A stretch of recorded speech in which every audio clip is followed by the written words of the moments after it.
সোনারা, তো সবাই কেমন আছো? তো চলো এখন থেকে আমার সঙ্গে থাকো, আর আমার চ্যানেলে যদি কোনো নতুন সদস্য এসে থাকো তো চ্যানেলটা সাবস্ক্রাইব করে পাশে থাকা বেল বাটনটাকে অল বাটন করে রেখো, তাহলে যা যা পোস্ট করবো নোটিফিকেশন গুলো তোমাদের ফোনে অটোমেটিক পৌঁছে যাবে। তো আমি এত উঠার নাম নেই, আয় না মিষ্টু, খাবো আয়। আর এখন পুরো 1:30টা বাজছে, তো চলো আমি খেয়ে নেওয়ার পরে আসছি তোমাদের সামনে আবার, ঠিক আছে?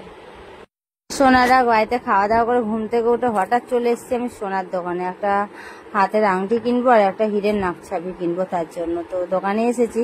তো চলো কি নি না নি দেখি। আর মিষ্টি একটা ব্রেসলেট নিবে, তো আমি এখানে দেখলাম আংটির ডিজাইন আমার পছন্দ হলো না, আর এই আংটি তো নেবই না, এমনি দেখছিলাম, এমনি সোনার আংটি নিতাম, পছন্দ হয়নি। আর হীরের নাকেরটা যেটা পছন্দ হলো সেটা অনেকটা ছোট মতো হলো, তো আমি একটু বড়োর মধ্যে খুঁজছিলাম আর কি। তো আমার এখানে কিছুই হয়নি, শুধু মিষ্টুর ব্রেসলেটটা নিয়েছি। ব্রেসলেটটা এগুলো সব হীরের নাকের, বুঝেছো সোনারা?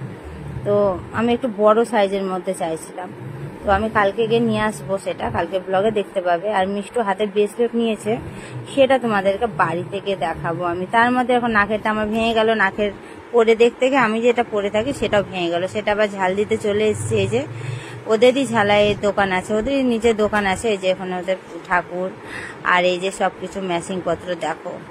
এই যে এখানে ঝাল দিচ্ছে, আমি দাঁড়িয়ে আছি, ঝাল দেওয়া হলে বাড়ি চলে যাবো। তো চলো সোনারা বাড়ি গিয়ে তোমাদের সাথে আবার দেখা হচ্ছে।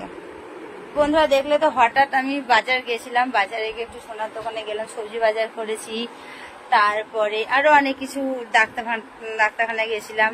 আমার নাকেরটা ভেঙেও গেল সোনার দোকানে গিয়ে, বুঝেছো? তো চলো আমি পুরো ড্রেসগুলো চেঞ্জ করে নিই। চুড়িদারটা কেমন লাগছে একটু জানো, আজকে নতুন চুড়িদারটা পরেছি। তো আসছি আবার, চলো কিছুক্ষণ পর। এখন রান্না বসেছি, কি রান্না বসেছি চলো তোমাদের দেখাই। আমাদের মিষ্টুর জন্য, মিষ্টুর তো লিভারের প্রবলেম হয়েছে, একটু